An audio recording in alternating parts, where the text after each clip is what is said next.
Your microphone, this is mine.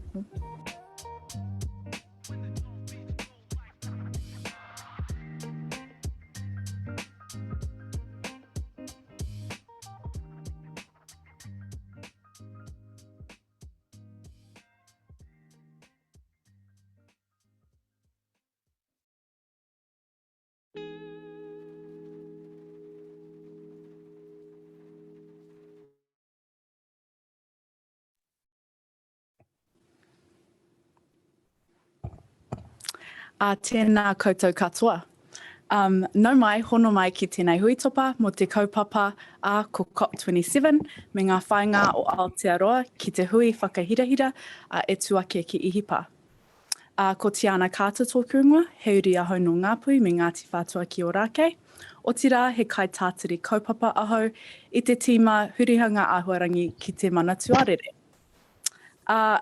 Thank you, welcome all, and thank you for joining us for today's webinar, our stakeholder webinar on COP27, the 27th session of the Conference of the Parties, or the annual United Nations Climate Change Talks. My name is Tiana Carter. I am a policy officer in the Climate Change Division here at the Ministry of Foreign Affairs and Trade, and one of the negotiators for Aotearoa New Zealand at COP27. It is my pleasure to be facilitating today's kōrero with our Climate Change Ambassador, Kay Harrison. Kia ora, Kay. Kia ora, Tiana. So this webinar is for people that are interested in COP27 or have a stake in the negotiation of the international treaties on climate change. We will also provide an update of Aotearoa New Zealand's priorities for COP27 and provide an opportunity to exchange views and questions on the conference. Before we get into the substance today, there are a few things to cover about how the webinar will work. We have allocated 90 minutes for today's session. We will also be recording this session and we'll share a link with you once available. You hopefully all have the agenda, but I'll just provide a quick recap of the order of business. We will firstly start with an introduction and a bit of background and context from Kay about COP27 for about 15 to 20 minutes.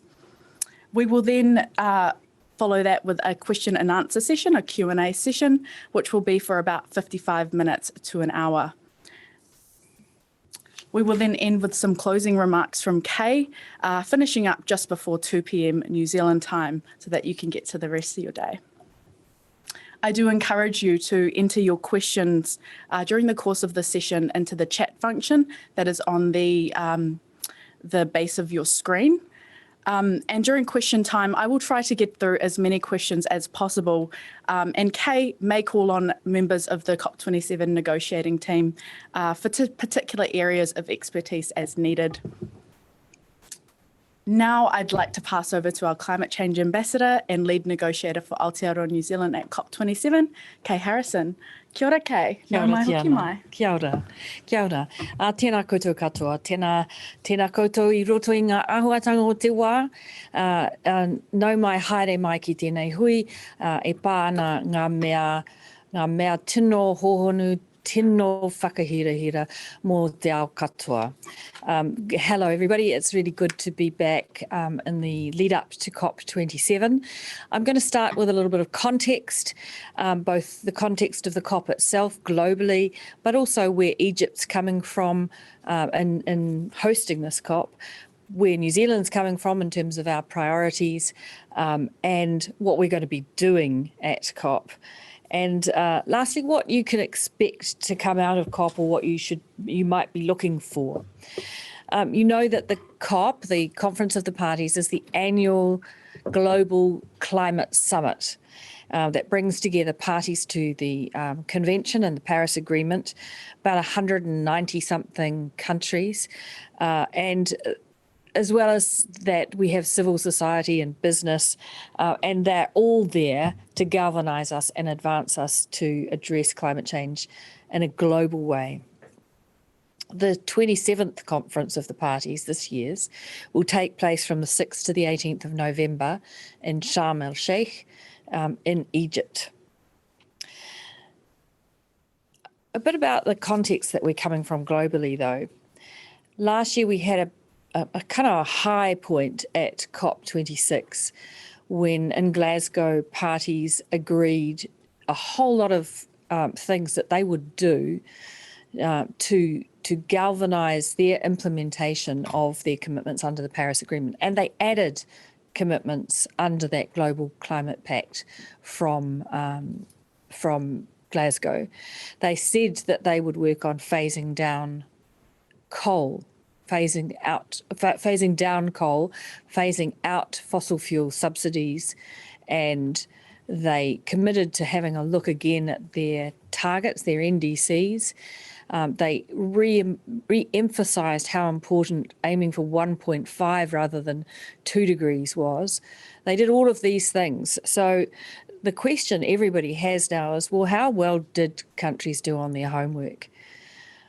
One of the things we were most worried about going into Glasgow was that parties' commitments were not aligned with 1.5 degrees, and that they were not aligned with the science that tells us that basically we need to reduce emissions by 45% to 50% by 2030. And there was no real evidence that we were going to do that. So those things improved somewhat after Glasgow. We got better commitments, and the International Energy Agency said that it looks like we could hold warming to 1.8 degrees, but we still needed more effort and we needed more commitments to be made. But as well as commitments, this is time for implementation. Setting targets is nothing if there isn't action on the ground. So Egypt has said very strongly that its focus for the COP has to be implementation. The other focus is that this is a COP in Africa, and Africa has so many challenges, and those challenges are exacerbated by climate change. So Egypt is asking us to focus very closely on Africa. But when it comes to implementation, we need to be hearing about what countries have done and are doing. And that's where New Zealand's got a good story to tell, because since the COP, we've established our emissions reduction budgets that will support our transition to net zero. And we've got an emissions reduction plan to deliver on those budgets. And we've released a national adaptation plan as well. And so those are the good signs of implementation, and we will certainly be taking those stories with us to COP27. Back to Egypt. Egypt's focus, as I said, will be on implementation and on Africa. They are leading on several initiatives around really human needs in the context of climate change. Water, energy, agriculture and biodiversity, and they have a number of initiatives around Africa on those matters. Because COP isn't just about negotiations, and so Africa has put a lot of effort, Egypt has put a lot of effort into those initiatives. On the negotiation side, which in some respects is kind of a smaller part of the Conference of the Parties, Egypt has said that the emphasis needs to be on adaptation, that is advancing our work on the global goal of adaptation, and on finance for adaptation, as well as loss and damage and climate finance, and also mitigation. So those are the priorities that Egypt has set out from their perspective as the presidents. New Zealand's priorities are similar. Fundamentally and first and foremost, we want to be keeping 1.5 alive. That pressure on ambition and action has to be maintained. We also need to see the mobilisation of finance from developed countries in particular to developing countries, so that those developing countries can take action both on their own emissions, but also to adapt in response to climate impacts. Really important for us is to lead and invest in a resilient and empowered Pacific transition. And we will be supporting the Pacific with a pavilion that will be a place to amplify Pacific interests and voices and perspectives and experiences.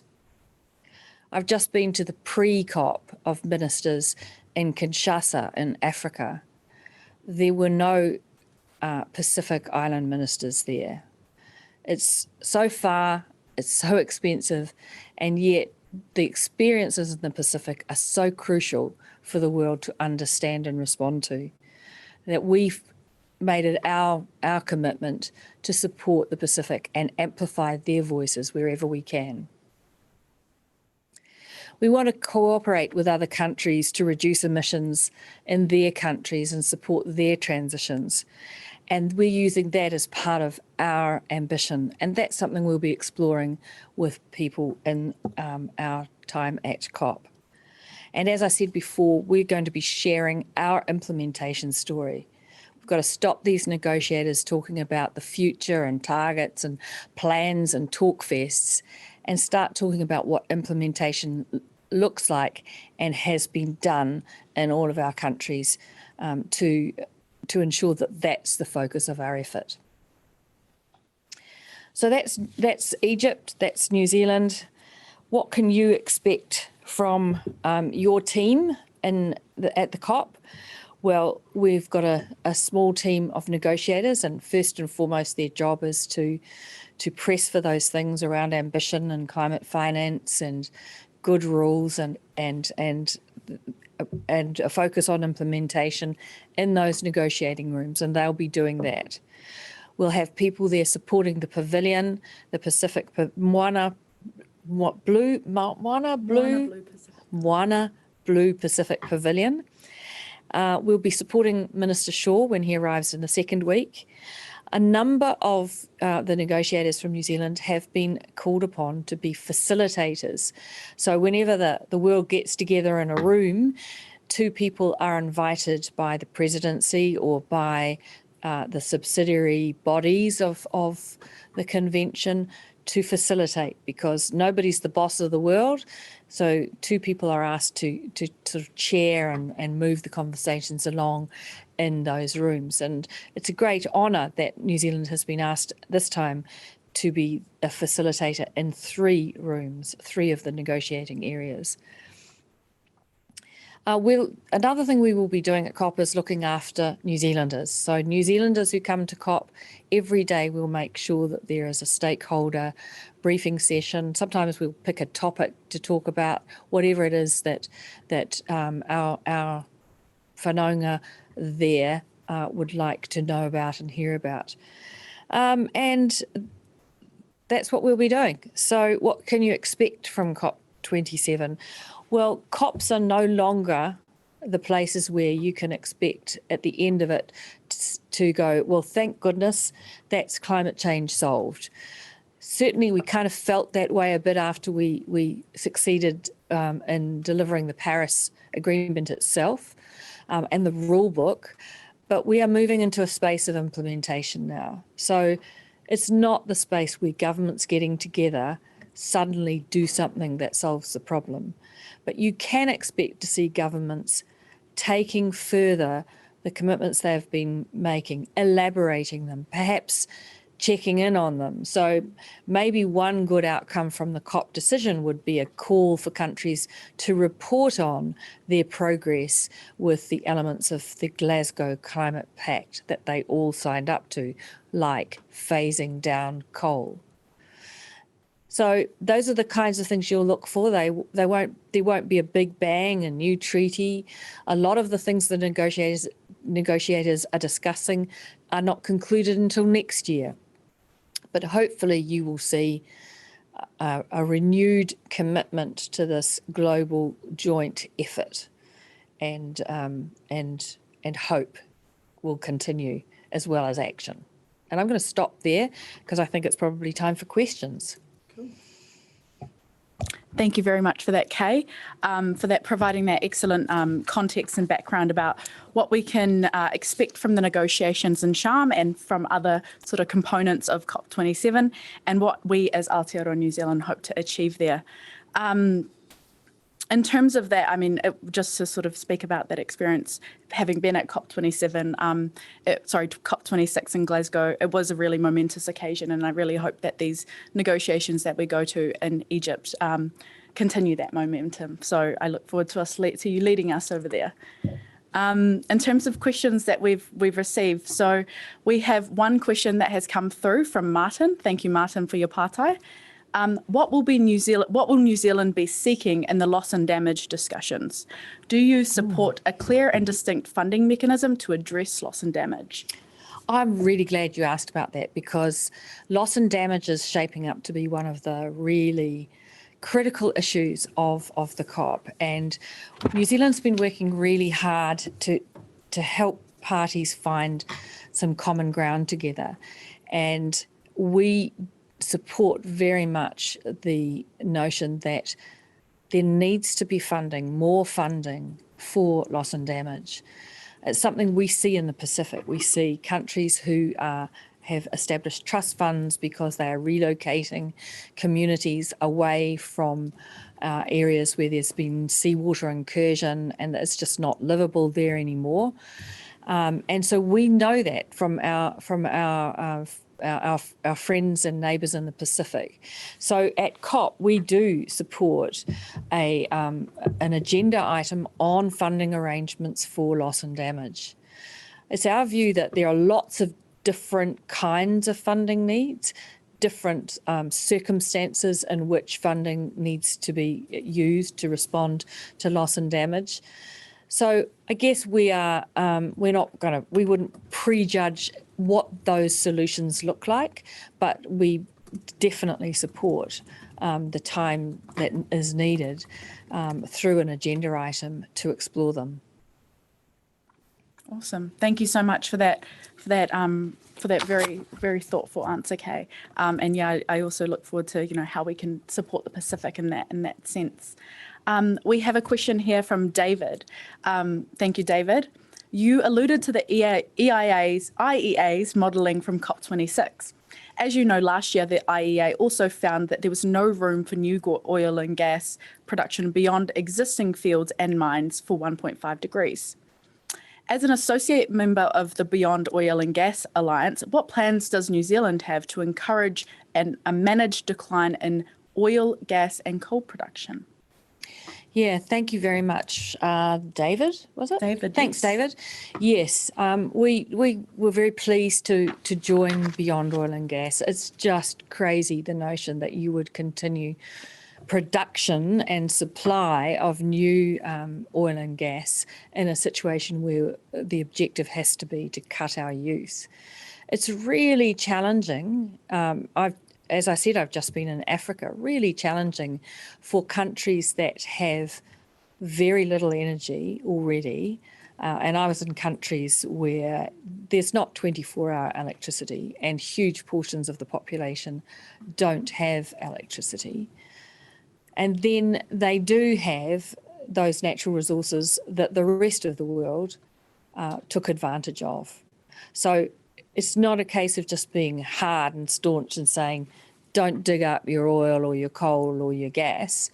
We do need to make sure that the things that we've committed to around climate finance for developing countries and support to switch rather to clean energy rather than dig up those fossils. But it's not easy. And so I guess our approach is always to be thoughtful and supportive as opposed to, staunch and demanding. But when it comes to some of our countries that are more than capable of shifting to renewables, then there's no second guessing that one at all. But we do need to make sure that those finance flows are available for the countries who are already in energy poverty. Kia ora. Thank you so much, Kay, and thank you, David, for that excellent question. We also have a question here from Reid, which I am very delighted to receive. Thank you, Reid. So how are treaty tiriti aspects influencing or incorporated in New Zealand's discussions at COP27? Yeah, so I guess that one of the things that strongly guides us from the Ministry of Foreign Affairs in particular is the message that we had very strongly from our minister, Nanaia Mahuta, who in her speech at Waitangi talked about the principles that guide our foreign policy. And in effect, this is foreign policy. It is about the environment, and it does have domestic dimensions to it. But what the minister has asked us to do is to think very much about certain principles that guide our foreign policy. And those principles include kotahitanga. We are in this globally together. And whanaungatanga. The people of the Pacific are one family. And as well as that, of course, we need to remember the principles of partnership, and that is, of course, a treaty principle that influences the way we work together in Aotearoa, New Zealand. So all of those principles underpin what we do. Of course, the experiences of the developing world are not in many ways unlike the challenges that we find with our treaty partner. And so protection, partnership, all of those are brought to bear on what we do. Thank you. Tēnā koe, Kay. Thank you so much for that answer. We also have a question here from Kath. Who are the New Zealand facilitators, and what are they facilitating? Will Minister Shaw be able to negotiate, or will he once again be tied up facilitating? Very interesting question. Hopefully we can share something on that, Kay? Yeah, it isn't an either or, and a facilitator, I would say has quite an influential role to play. I'm not sure, perhaps my colleagues who have been invited to facilitate, I don't know whether those things are public yet.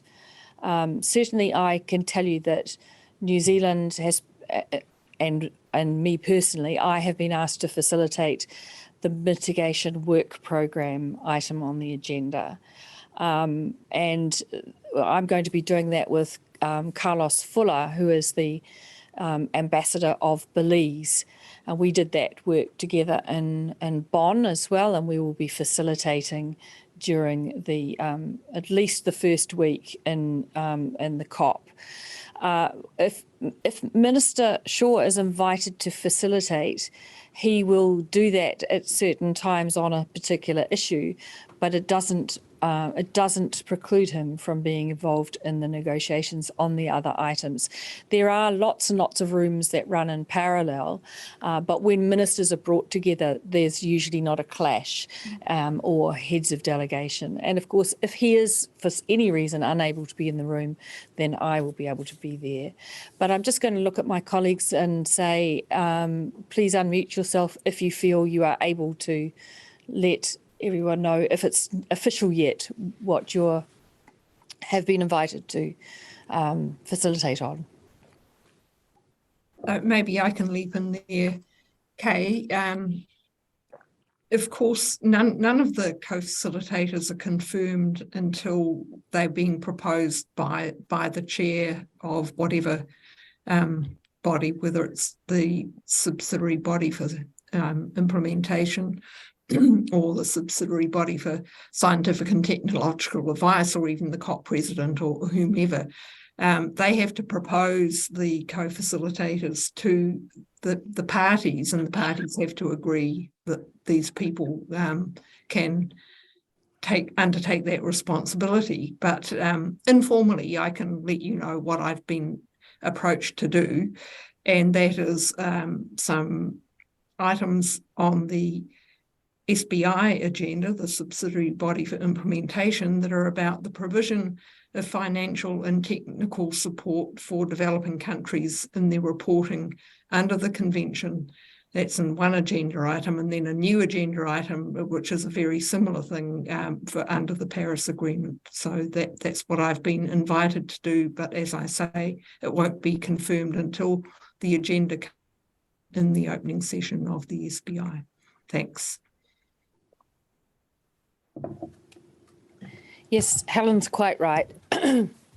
When the parties are advised of these nominations, they could always object, or they could even privately object, because people hear about who's been nominated, and sometimes countries do have a problem with the person involved, may think that they're biased or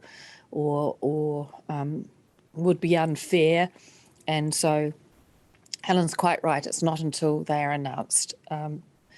We do have another person who's been approached. I wonder if she feels she's able to share that with us. Kia ora, Kay. There's Jackie Oreska here. That yes, the Secretariat has approached me as well, but just repeating the sentiment that Helen shared, this is, I'm sharing just informally that I've been approached to co-facilitate one of the markets items. So maybe I'll just leave it at that, but I'll be happy to confirm as soon as I have some more official recognition there. Thank you. Brilliant, thank you. It is an honour to be asked. I would say Helen is almost every time I've been at one of these meetings, Helen has been asked to co-facilitate, because she is so well respected and very good at it too, especially looking over her glasses and telling parties to get on with the job, which is an important part of the role. I hope that's answered the question. So in the area of markets, transparency around finance and mitigation work program. Thanks. Thank you very much, Kay, and thank you for your contributions, Jackie and Helen. It's lovely to see you both joining us today. We have also received a question from Stephen, sorry if I'm pronouncing that wrong. Kia ora, and thanks for the briefing. No worries. Thank you for attending. Will there be any discussion at COP27 on the interface between trade and climate change and how these can be mutually supportive? Will there? I imagine there will be, particularly because New Zealand leads on the Agreement on Climate Change, Trade and Sustainability, which is a group of countries that are negotiating exactly that, a trade agreement that's objective is to support climate action. So we'll be talking about that there, definitely. I imagine it's something that will come up in a lot of places in a lot of ways. The thing about climate change, as you know, is it just has no borders. Climate change is part of everything, and clearly trade is one of them. I imagine we will hear more from the Europeans on their CBAM, their border adjustment mechanism as well. Anything else from the team on trade? Oh, I sincerely hope that the issue of fossil fuel subsidy reform will be talked about at length. You'll know that from New Zealand's trade agreements, we bring climate change into those agreements. They can't, as you said, they're mutually reinforcing, and they shouldn't be mutually exclusive. So thanks for that question. Cool. Thank you so much for your answer, Kay. We've also received a question from Craig. Kia ora, Craig. Thank you so much for your question. What is the expected shape of the New Zealand delegation overall? Officials, civil society and business. Kay, would you like to answer that? Yes, I think I've got the numbers, in fact. We've got a delegation of 13 officials from the Ministry of Foreign Affairs and Trade, Ministry for the Environment and Ministry of Primary Industries, as well as 2 representatives from the government of Tokelau. So that's our 13 officials. Minister Shaw will lead the delegation, and I lead in the week when before he arrives. Non-officials will include representatives from iwi Māori, business leaders, green investment finance, the opposition climate spokesperson, and representatives of the New Zealand Climate Change Commission. Kia ora. Thank you so much. I hope that answered your question, Craig. So thank you so much for that. We are receiving a few questions on this. I'm just trying to check. So will New Zealand be encouraging other countries to price their agricultural greenhouse gas emissions? Hell yeah, I think. Well, yeah, I mean, well, first of all, we will be encouraging them not to subsidise their agriculture emissions. You know, we talk about fossil fuel subsidy reform because that actually encourages the use of fossil fuels and those emissions and is taking us in the wrong direction. Well, so are harmful agriculture subsidies. And so, yes, we will be encouraging people to go away from subsidies and ideally towards pricing. Awesome. Thank you so much. Very appropriate question given all of the announcements that have made this week. So thank you so much for that question. We've got one here from Craig. Can you please just give a quick update on progress in international carbon markets and New Zealand's preferred outcome? You should be great at answering this, Kay. Well, I'm going to actually get Jackie onto that one because, and if you mean preferred outcome in terms of the negotiation space and progress, I'm going to preface it before Jackie speaks by saying that the progress is slow, that international carbon markets are the way we make the boat go faster, and we need to see more ambition from developed countries where their ambition is expressed by going into developing countries and supporting them with their transition. And we need to see the voluntary market leaning in on this action too. We need to see all finance flows directed towards climate action. But Jackie, in the negotiation space, what are you hoping the outcome will be? Kia ora, Kay, thanks, and thank you for that question.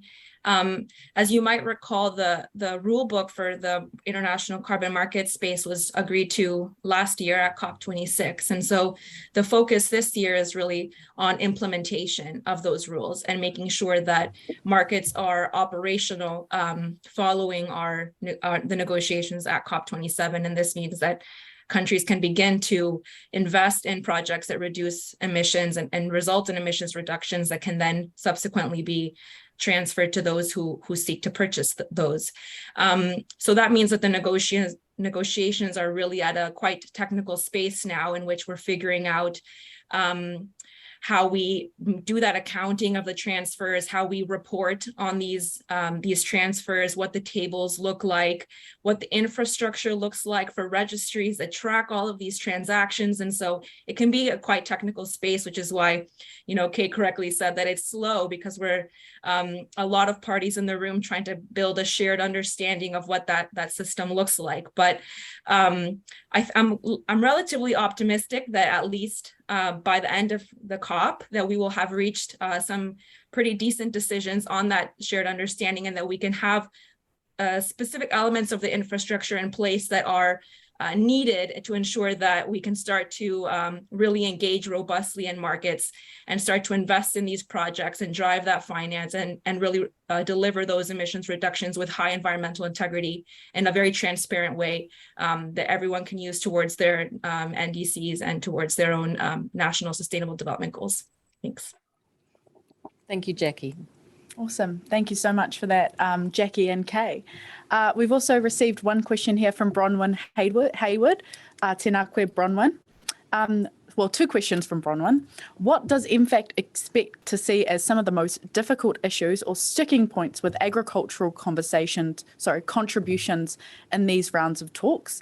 And secondly, has there been civil society concern expressed about Egypt's position on human rights, climate protests, and civil participation in the events? What position will New Zealand be taking on this? Kay, would you like to answer either of those or throw the floor to someone else On agriculture, I'd like to turn to Emily, and I hope Emily's not surprised that I'm doing that, but Emily, would you like to answer that first question? Yes. Absolutely. Hi, everyone. My name is Emily Mathias, and I am the negotiator on the delegation taking care of agriculture. So I guess it could be useful to kind of broadly cover what New Zealand's position is in that agriculture room, and that is that New Zealand very strongly advocates for increased global ambition to reduce emissions from agriculture and to support adaptation towards more sustainable and climate resilient agriculture systems. So we take a very strong position that all action should be looking to do both, and that reflects New Zealand's position on this across the board, including with our very active involvement within the Global Research Alliance on Agricultural Greenhouse Gases, which we're very involved in, which always is looking to both reduce emissions from agriculture while also growing more food. And so that is the perspective that we bring into that room. And while this COP is a very adaptation-focused COP, we'll be trying to ensure those discussions look to advance both adaptation and mitigation. In terms of the decision that parties will be making this year, it's quite a process decision this year on the item under which we negotiate for agriculture is looking to come to an end this year. And therefore, parties will be making a decision on what comes next, and will there be a future item where we discuss agriculture-related issues. In that decision, New Zealand wants to make sure that that is a really valuable space, whatever we agree there, and whatever item or result comes out of that, it's really looking to drive more action and not duplicate other spaces, but coordinate everything that's in the area, noting that there are lots of fora that discuss agriculture-related climate action, and we need to all be working together and coordinating better and collaborating between parties to advance action. So that's the perspective that we will be looking to bring to that room.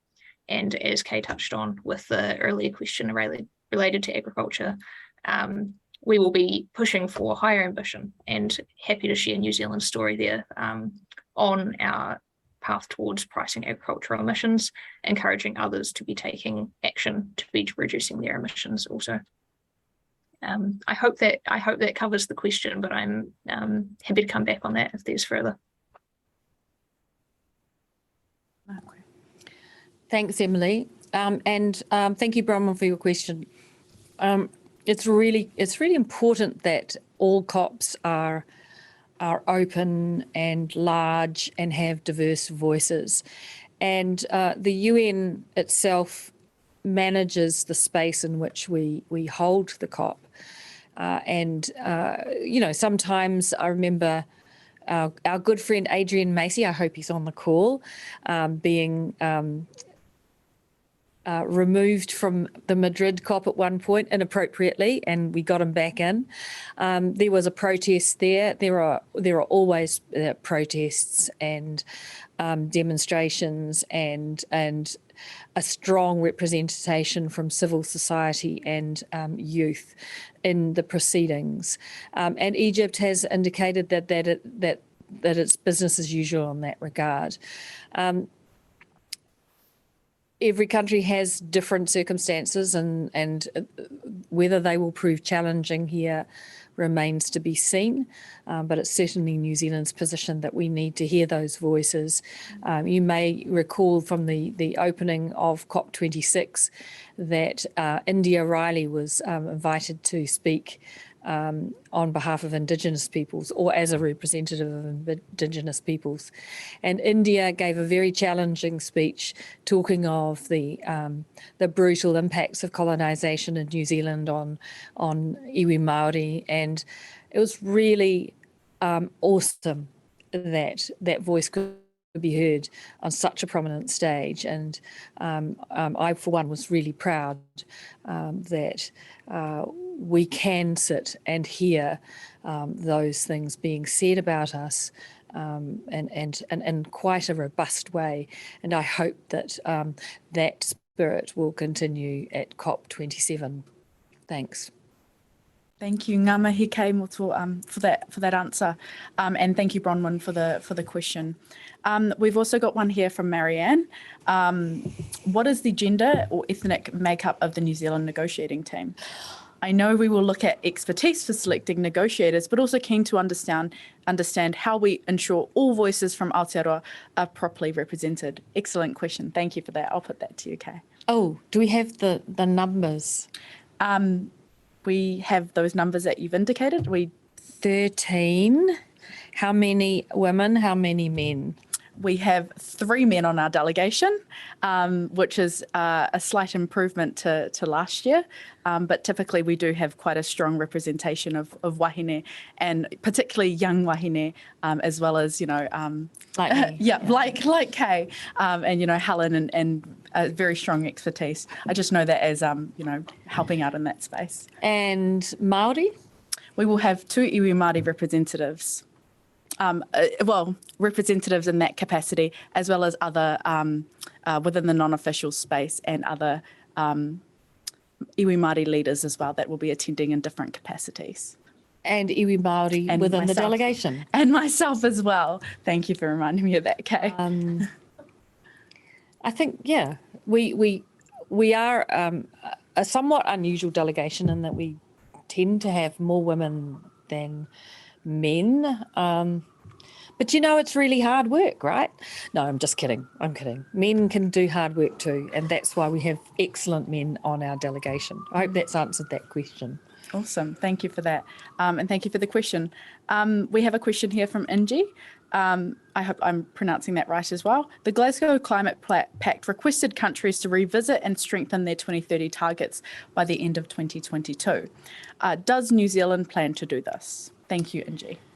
Yes, and absolutely. So in terms of the Glasgow Pact, one of the key things that was trying to do was to get countries to look at their NDCs and ask themselves, is this consistent with us all trying to keep 1.5 degrees alive? And you may recall that just before COP26, New Zealand increased its NDC to minus 50% by 2030 to do just that, to be in line with 1.5. Nevertheless, the government is looking at its NDC again, because it's not always about or all about the target. There are other ways in which you can strengthen and elaborate your NDC. 37 countries have put in new NDCs so far. We need to see a lot more. It's really critical, and it's particularly critical that the major emitters do so. You know that 80% of the world's emissions come from just 20 countries. And if those G20 could really step it up, we'd all be a lot better off. Thank you so much, Kay. We have another one from Jay. Following the treaty question and also recognising the mention of the Pacific whānau, how does the New Zealand team ensure that the realm country's interests have been included in its discussions at COP? Specifically looking at Cook Islands, Niue and Tokelau, who would be the closer ties with New Zealand than the wider Pacific family. Oh yeah, that's absolutely. Who was that from? From Jay. Thank you, Jay. Jay. Thanks, Jay. Actually, Niue and the Cook Islands will attend the COP in their own right, and they will be able to speak for themselves and their priorities. And Penny, I'm just giving you a warning because I'm going to call on you. We work very closely with the Tokelau climate change team, and Penny, are you with us? Penny, can you respond to that question, how Tokelau's interests are incorporated into what we do at COP?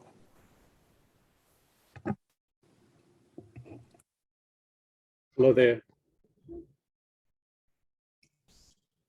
Yeah, hi there. Thank you for allowing me to respond to the question. In actual fact, Tokelau has been represented in almost all COP. So it's thanks to the New Zealand government for allowing that to happen. In fact, there will be 2 people from Tokelau that will be representing the Tokelau at the COP27.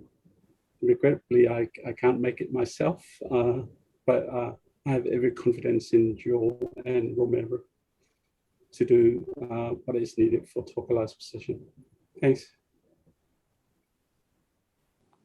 And I should have said Maloni, but thank you for that, Penny. it's a privilege. We often have the Minister from Tokelau with us, but on this occasion, we'll have 2 officials from the climate change team from Tokelau on the delegation. Next question. Thank you. Thank you very much. And very sad that you won't be joining us in Pene. It was awesome to sort of meet you at COP27. COP26. From Rhiannon, who I think you might have met actually. Kia ora, just wondering why the decision was made to prioritise inclusion of business in the delegation and also not to support the inclusion of other groups in New Zealand society, in particular youth. Yeah, I guess we've always had some business colleagues in the delegation, and occasionally we have had youth colleagues as well. We have found, though, that youth are at COP in numbers, which is really excellent, and so we're going to prioritise spending time with them at COP, I think one of the things that the Minister wants to do is have a good look at the whole way we pull together a delegation and do a review of that in the first half of next year. We are at the moment bound by Cabinet guidelines that apply to all delegations that go on international missions, but those guidelines are quite old, I would say, but nevertheless, there'll be a time to reconsider that approach at the beginning of next year. Is there anything that you would add to that, Tiana, from your experience? Yes, I would also just like to add, I think, thank you for the question, Rhiannon, and it is something that we are considering. We have been a bit, we were taking a very good look at the delegation this year and trying to keep it relatively small in comparison to previous years. I would also say that we will also run a specific youth engagement, a Zoom hui next week with Kay as well, next Friday. So I can send that invitation to any interested youth organisations that are interested in maybe having a kōrero with the team prior to COP. So I can send that invitation. We as a team can send that invitation if you'd like to leave your email in the chat. Thank you. Awesome. We've got a second question here from Prue. How will New Zealand be working to support the Vanuatu government's initiative on an advisory opinion from the ICJ in furtherance of the PIF communique? The draft UNGA resolution will be available very soon. Will New Zealand be actively working to get state support for that draft resolution? Yeah, we need to. I don't think we've seen the question yet that Vanuatu is going to put to the ICJ, but we are supportive of the endeavour. The key thing is to get a really good question so that you can get valuable response from the court. So that's the first thing to do. So we will definitely be working with Vanuatu and others on that issue. Thank you. Thank you very much, Kay, and thank you, Prue, for the pātai. From James, we have a question. Kia ora koutou. Let me rephrase and shorten my Aotearoa Ocean leadership question. What is Aotearoa New Zealand doing to blue the Paris Agreement, given the UNFCCC's integration post COP25 to bring the ocean more closely into the climate agendas, and given Aotearoa's fundamental nature as a large ocean state? Well, when you look at the map of the world and New Zealand, basically all you see is blue, right? You see the ocean, and so and our relationship with the Pacific has always made us a champion of focus on the ocean climate nexus. And we've welcomed the decision to have that climate ocean nexus as a regular discussion in the UNFCCC. And we hope that will drive both mitigation and adaptation. So that's an annual dialogue, and it's an opportunity to highlight the key impacts on the ocean, but also how to address them. And that first dialogue was held in June, and so that's a really important thing. The mainstreaming of ocean issues in the UNFCCC also helps promote action inside the right space. One of the challenging things about climate change everywhere is, climate change is in agriculture, it is in oceans, it is in gender issues. And do you go climate change or do you go gender and climate change? Or, if you understand what I mean, that climate change is sort of throughout everything and it's mainstreamed. The oceans in the international space are governed by the UN law of the sea. And that is a space that has a lot of levers to pull on terms of appropriate action in the ocean space. But where there are gaps, we have been doing work. For example, we've been working on preserving the maritime borders of countries who may lose potentially some of their exclusive economic zones as a result of sea level rise. And so that's one ocean thing that we have been working on, for example. But at the same time, we also are really supportive of the science activities in the ocean space. What are the valuable things we can be doing potentially to sequester carbon in oceans? But it's really important we draw the distinction between what the ocean does naturally and what it is that we might do in the ocean that enhances our climate action. We can't sort of duplicate work across these different spheres either, so that's all important. But to go back to your original point, oceans are critical for us. We will always be involved in the oceans negotiations and discussions, both within the UNFCCC and outside. Thank you. Thank you so much for that question. We have a question here from Christina. Kay said that New Zealand would be telling the implementation story at this COP. Does that mean we will see the details of New Zealand's implementation plan to achieve its NDC? I think not yet. I think that's probably a Ministry for the Environment question, but I think that our scheduled kind of how we're going to deliver our NDC is something that's a domestic policy issue question, really. When I was talking implementation there, I was really talking about, and yes, it is in part how we meet our NDC, but those specific things that we are doing to transition our own economy, how we are going to be, decarbonising each of our sectors, and that is all in our emissions reduction plan, and it's connected to the emissions budgets that we've set for ourselves. And that, of course, goes back to our climate change law. What we find is a number of countries don't have a climate change law. Very few countries set themselves any kind of emissions budget, let alone have a plan to deliver on it, let alone invest in that plan. And so it seems to me those are the building blocks that every economy that is addressing their transition robustly needs to have. And I think that's the kind of thing, that's the next layer down from an NDC. Having an NDC is one thing, but if you haven't got a plan if you haven't got targets and a plan for your domestic transition, then I can't imagine that you're going to deliver it. So that's first and foremost. In New Zealand's case, the NDC is bigger than that because it includes ambition that relates to cooperation in other countries, and our whole approach to that, I think, is something that we're going to be talking about more in coming months in the new year. Thanks. Thank you very much. We have a question here from Nicola, who says, great to hear emphasis placed on implementation, as you've just discussed in detail.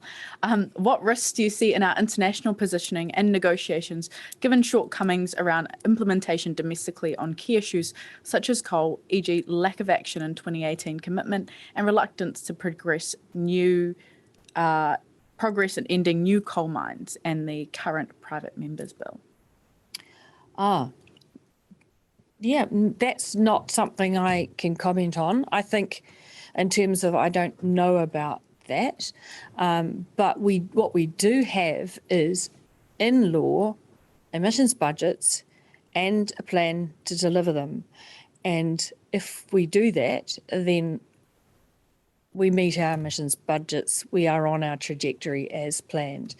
There will probably be bumps along the road, and a private member's bill may be one of those. It's not something I'm afraid I know about or can comment on. But there are also other implementation things that we need to be chasing people around government in New Zealand to be acting on as well. Like, I'm looking forward to seeing our methane plan because we joined the methane pledge. I'm looking forward to seeing what our revision of the NDC will be, all of those things. So nobody should ever be resting on their laurels, and I hope I didn't give that impression when I said we would be talking the implementation story. Okay, thank you so much for that. I think we've got one more question. We've got a question here from Robert. At COP26, we joined the Aviation Ambition Coalition and promised to make a plan by September 2022 to reduce aviation emissions. Has that happened? And if so, will the plan be released? I would direct you to have a look at the emissions reduction plan, and you will see it in there. Thank you very much for that. Let's see, we've also got one question here from Greg. Do you expect the profile and attendance levels at COPs to decline over time now that we have the Paris Agreement and the focus is on implementation? Yeah, that's a good question. Some people say, what do the COPs of the future look like? One of the things I would say in the shorter term or short to medium term is until we've really nailed 1.5 degrees, unless and until we are really sure that the countries are delivering what they say they're going to deliver, then COPs will probably continue to be quite a big focal point, because everyone should be having one point in the year where you can hold leaders to account in a very striking way about their action. If they start to fritter away, that could either mean, well, we've got this sorted and we're delivering, or it might mean we've given up on using the power of convening us as a world, as a global group, to make this happen. What will always happen, though, is there will be a regular meeting where people's reports are considered, and so that's countries reporting on their progress with their transition and with implementing their NDCs. There'll also be regular stock takes of the work we're doing, and what we're finding already is additional things that we need to do together, because the science, which will be also considered at those annual meetings, is telling us in more granularity the things we need to do. So one of the things, for example, that's coming up a lot in the conversations pre-COP this year is, should we be all agreeing to seek global peaking of emissions by 2025? It's not something that's in the Paris Agreement or in the rule book, but there is a suggestion from what the science has been telling us that that is something that we could galvanise around and act on. So COPs are there. They have a particular purpose at the moment because we're not on the right track. So they need to be political and hard-hitting and push us. And then they also need to get us to a space where we're checking in, we're monitoring, we're reviewing, and we're making sure we are continuing to be on the right track. So I don't think they'll ever go away, but the amount of negotiation will probably wax and wane. We've got fewer negotiators this year than we've had in the past, But then, I've often heard the minister talk about the other side of the COP, the non-negotiation side might become bigger. It might become, and I heard the UAE talk about this for next year, that it might become a place where you basically are sharing the new technology, the innovations, the solutions, and people are flocking there to get hands-on that experience and advice of how to take more action faster. Thank you very much, Kay. We have a question here from Adam. Is New Zealand planning to talk about, oh, sorry, the question has seemingly disappeared from my screen. Apologies for that. Maybe we'll get back to your question, Adam. From Troy, how can we think about just transitions as part of the negotiations? I'm particularly interested in the balance between ratcheting ambitions and ensuring our sectors and iwi Māori in particular are supported and not disadvantaged. Yeah, I mean, that's a really crucial part of everything we do, is the just transition component. And there are parts of the negotiations that are built around that issue, such as the impact of response measures. Now, that's jargon for if countries take action to reduce emissions, there will be flow-on impacts, sometimes to other countries, sometimes to poorer countries. When we reduce or remove fossil fuel subsidies, some of the subsidies that may have been helping people who are vulnerable or energy poor, there needs to be an alternative or some way of continuing to support those people.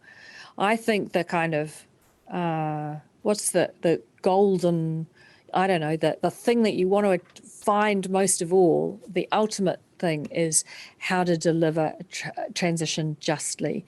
And on my way back from the pre-COP in Kinshasa, I stopped in South Africa.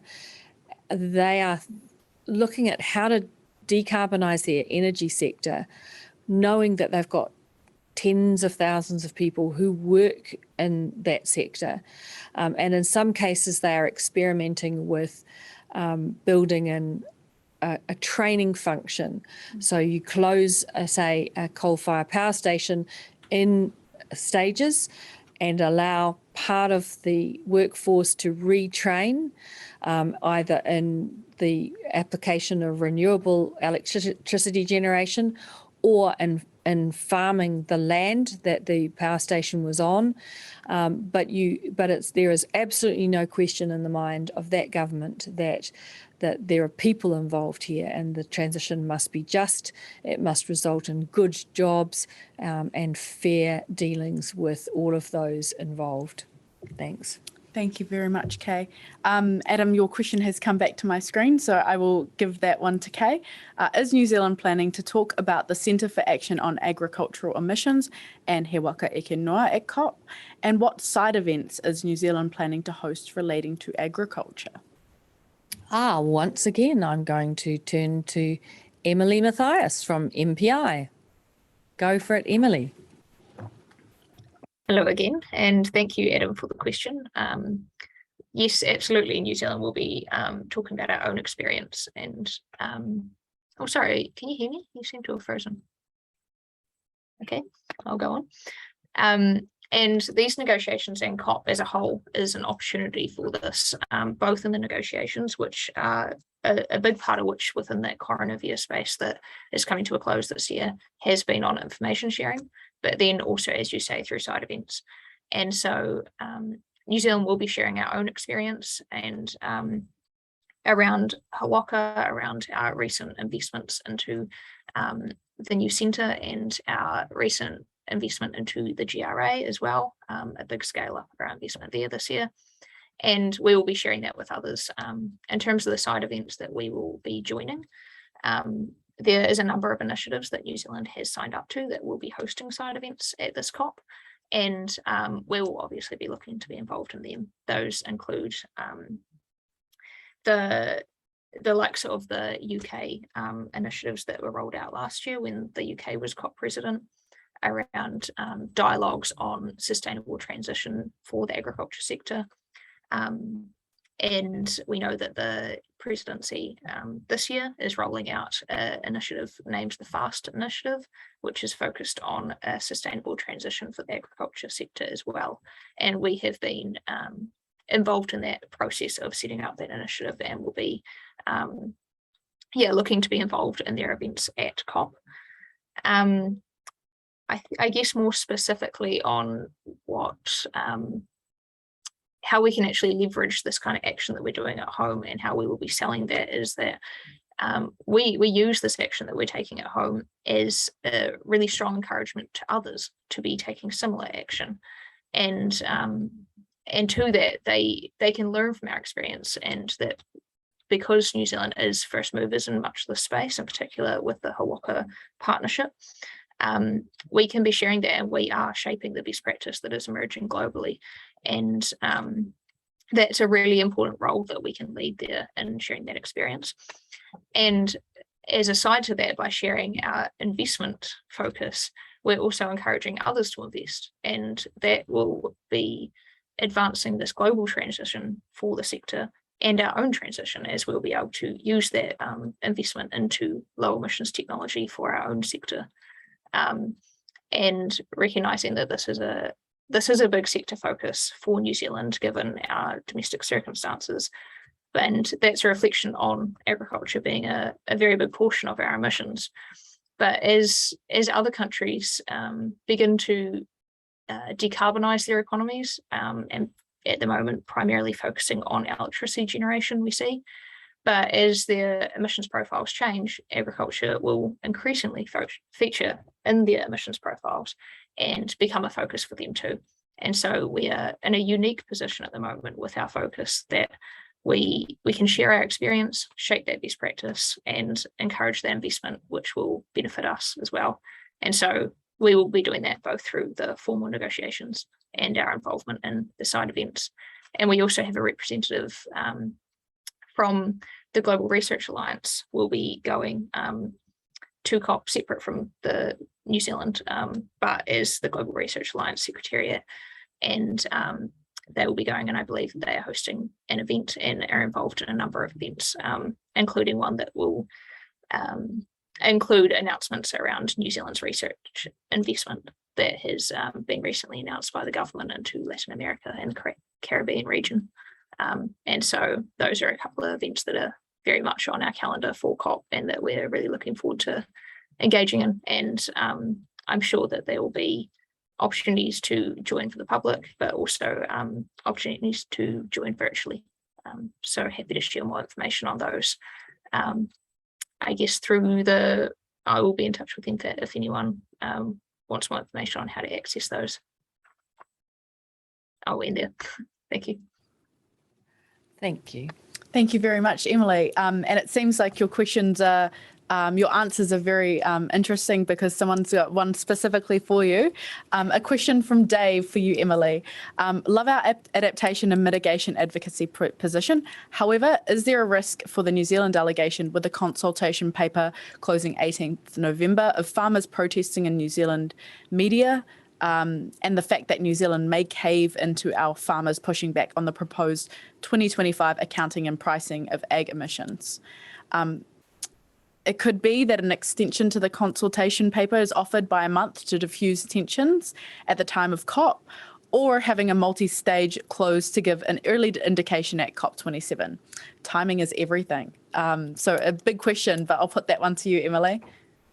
Thank you for the very comprehensive question. I think the Hawaka process and how that's emerging at the moment is obviously the timing is really interesting, but I think that what we hear on the international stage is everyone is incredibly interested into our process because, like I say, we are first movers in the space, and every process of reducing emissions within a country has its challenges, and we're not immune to that. And as everyone can see, the process to pricing emissions within New Zealand is a very difficult, controversial process because it's a very important sector, and obviously that will be difficult. But that's something that we can share with others. Obviously, everyone will also be facing difficulties as they start to focus on the sector within their economies now and moving forward, as we encourage them to do. And so there's lessons learned that we can share there. And I think there's a real benefit there that we can share. You know, these are the sticking points that we faced. Here's the kind of real focus points on that we can share with them what's being consulted on. And the interest is there. We are constantly being asked by others internationally on this process. And I think yeah, we're very proud to be going to COP27, being able to share the story and our process along the way. So I hope that's useful. Thank you so much, Emily. Yeah, great answer. We have one here for you, Kay. Tēnā koe, Ambassador, and thanks for your comments on loss and damage. This is from Nick. Oxfam Aotearoa is joining with affected communities to call for a global facility for loss and damage finance. Will New Zealand support a global facility funded by additional commitments and with a mandate for equitable access to finance where it is needed? I don't know. I mean, I've been thinking about a facility, and I've been thinking about the facilities we already have. And there are a lot of concerns about the way the finance facilities that we have already, like the GCF, are operating. And we hear from many of our friends in the Pacific that it can be really obnoxious to try and get money from the existing facilities. We've also heard ideas, for example, about the value of regional approaches to financing loss and damage. And there are different dimensions to it. So there's the kind of risk and insurance element of loss and damage. Then there is the sort of financing for relocation, for example. There's the immediate post-humanitarian relief space that there is a gap for finance in.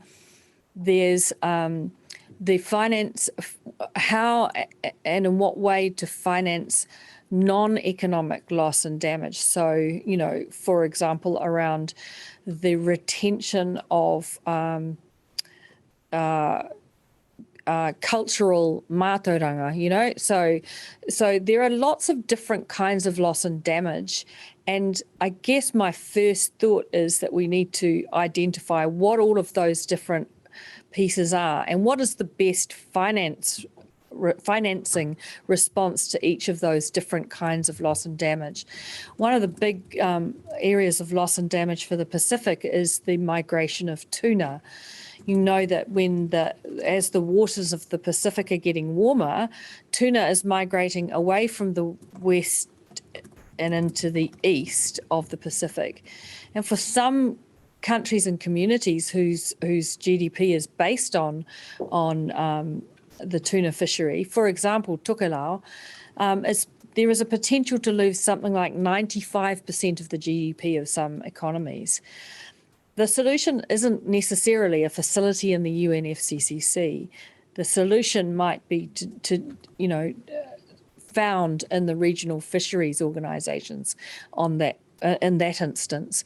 So I guess we are more open to identifying the different specific needs and the best way to fund and finance those needs, rather than this notion of a facility, because a facility, if it's anything like the other UN ones, is not necessarily something you would wish upon your best friends. Thank you very much, Kay. In perhaps a similar vein, we've got a question here from Prue on ocean acidification. Ocean acidification is not formally part of the UN climate change regime, nor UNCLOS or BBNJs.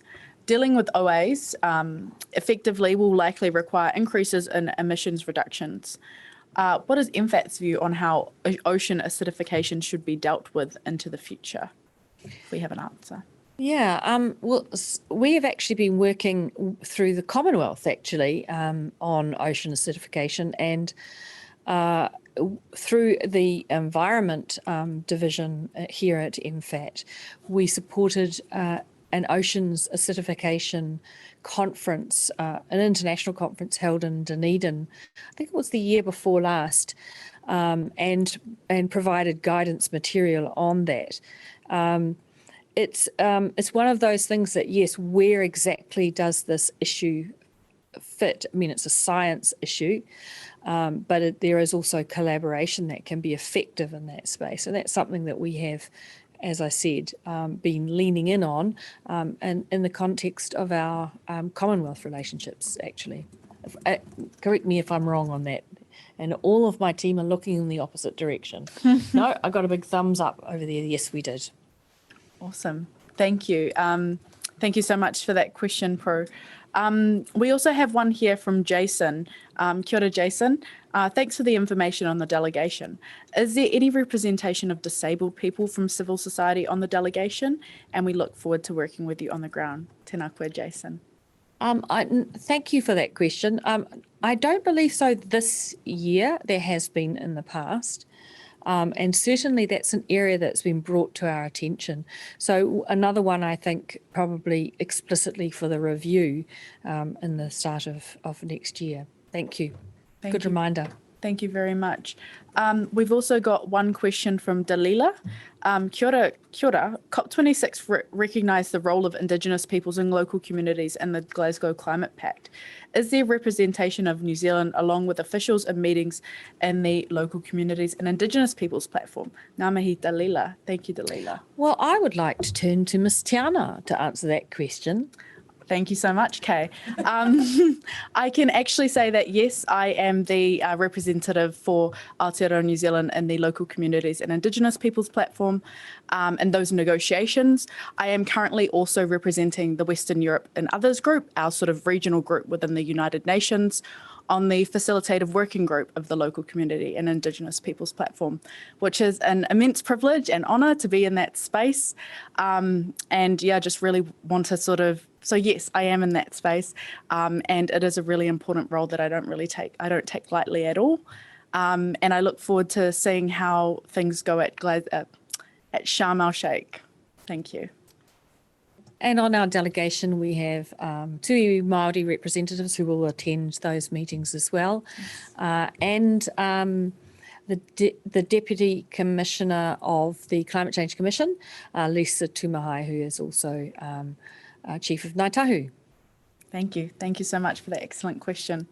From Adam, given Kay's answer just now, will New Zealand advocate to fix the GCF, or does New Zealand prefer bilateral relationships here?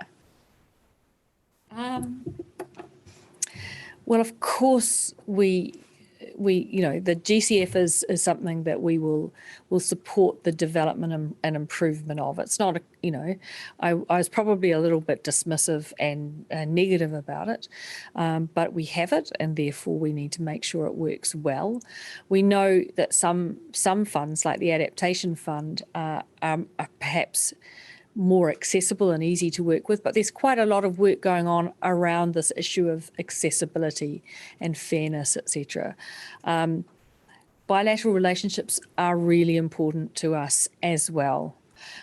We are, as a small country, we are absolutely committed to the multilateral approach, to multilateral processes, a rules-based order. That's really important to us. And at the same time, so are our relationships bilaterally, and we have significant relationships, of course, within the Pacific. So it's not an either or for us, it's a both and. But one of the principles that we use in our relationships is that they are led by our partners, and so we are very much in the hands of our partners when we come to think about how we disperse our climate financing. Thanks. Thank you so much for that. We also have one question here from Dame Anne Salmon. Thank you so much for your question. He wake whenua debate is not just about pricing emissions, but how best to offset them. How can New Zealand justify the clash between the latest IPCC report that describes using large-scale non-native monocultures leading to the loss of biodiversity and poor climate change resilience as among the worst practices and negative adaptation trade-offs for temperate forests, and New Zealand's decision to rely almost completely on offsetting through exotic monocultures through the ETS? And I think we might have someone from MPI available to answer that question. Yes, thank you, Dame Anne. It's really tempting for me to answer every question, but I have to say that I need to stick to my swimming lane, which is the international space. And I believe, do we have somebody from Did you say we had somebody from the Ministry of Primary Industries? I think we'll hand that over to you, Emily, if you're okay with answering that. Thank you, Emily. Yes, thank you for the question there. And I think I think it's an interesting one. It's a very complex question, and I hope you can hear me again. I think I've frozen, but I'll continue until someone tells me not to. I think bringing that into the context of the negotiations that we're involved in. Within the negotiations, forestry is dealt with across the board as a sector that obviously is very connected to the climate challenge. And so while there is no kind of specific forestry related negotiations that we sort of go to as a forestry item, we're very engaged in all items in relation to how forestry comes up. And in that space, we're really focused on trying to get the most high integrity best practice rules related to forestry, and reflecting on the importance of the IPCC report and making sure that what's coming out from parties, we always want to be aligned to the science, and that's coming from the IPCC. So to address that, we very much focus this question related to the science. When it comes to that connection that you've made there to the Hawaka story, again, that's we engage in that space to share our best experience and share that with others.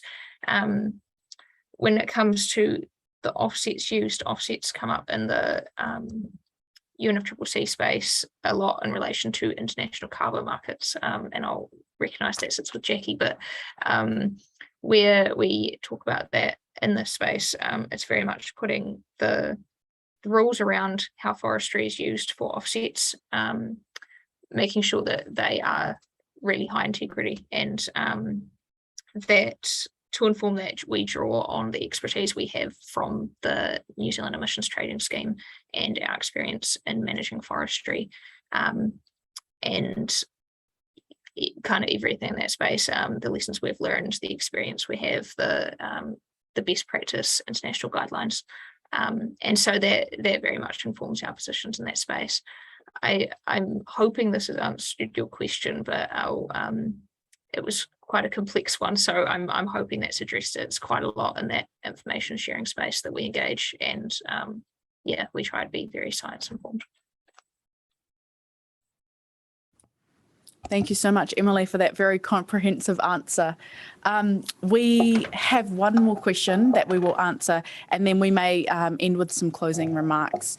The final question is to provide a bit of an explanation about the inclusion of non-business, non-Māori civil society, and youth in the delegation.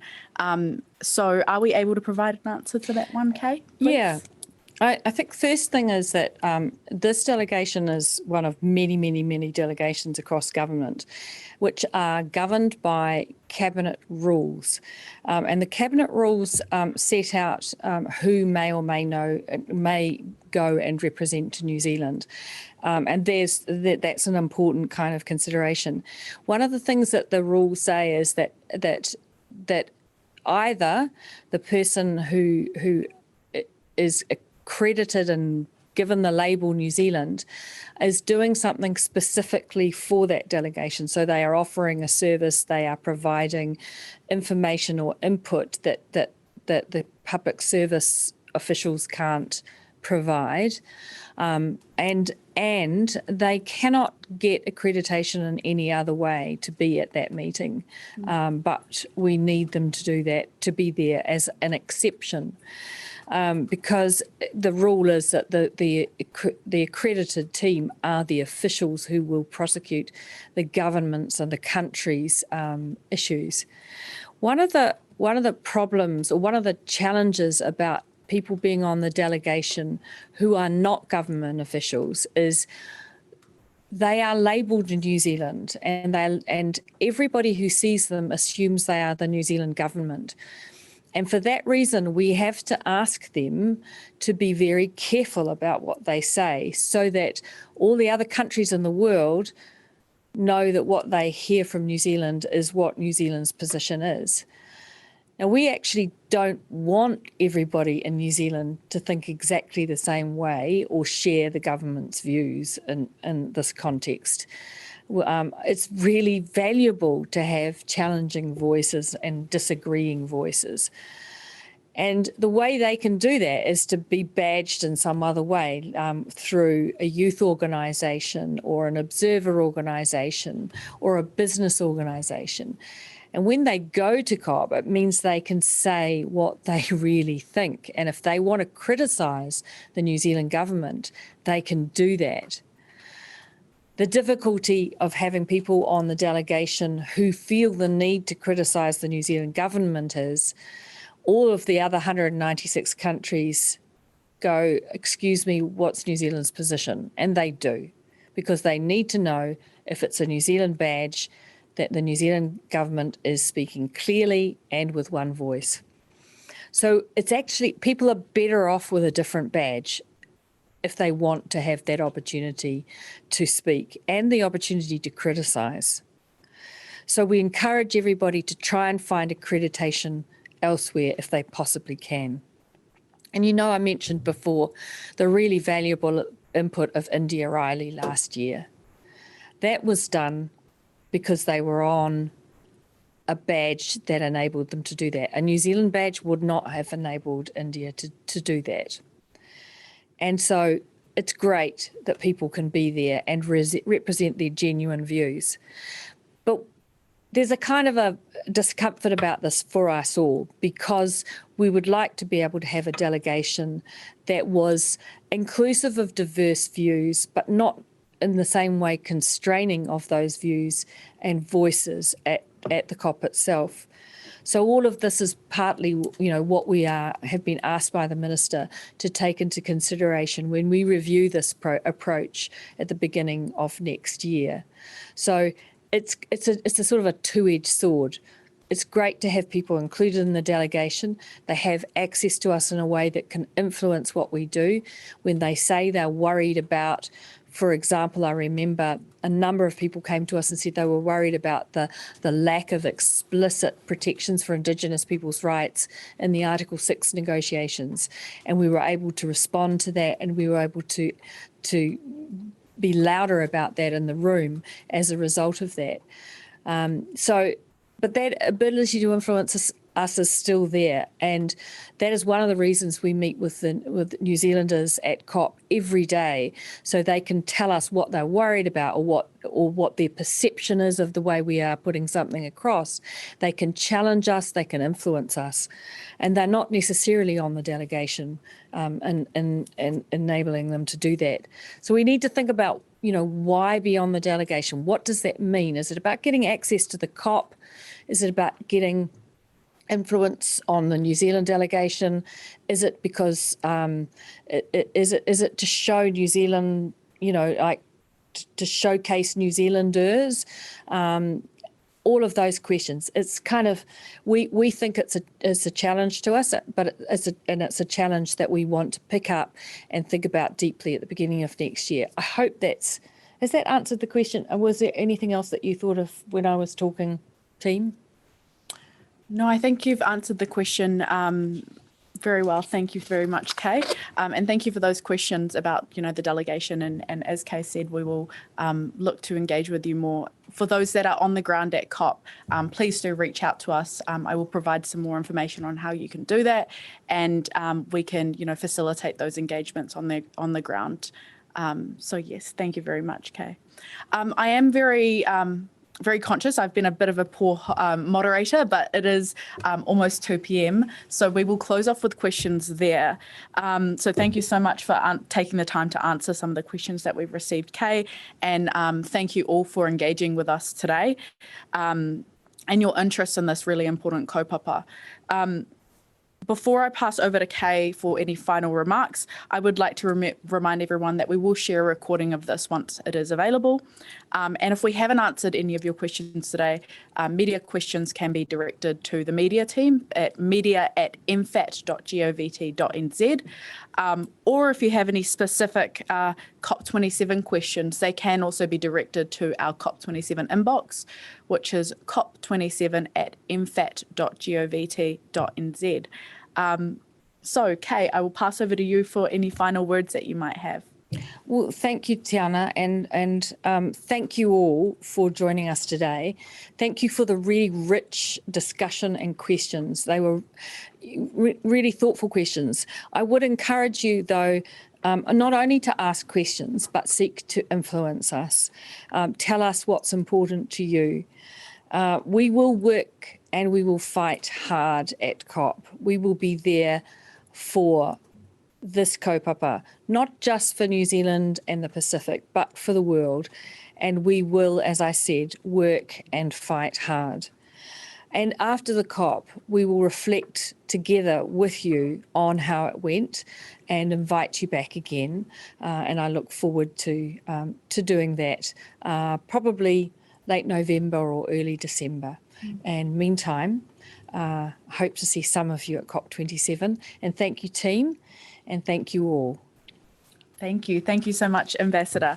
So that's all the time that we have for today. But thank you again for engaging. And hopefully, as Kay said, we will see some of you on the ground at COP.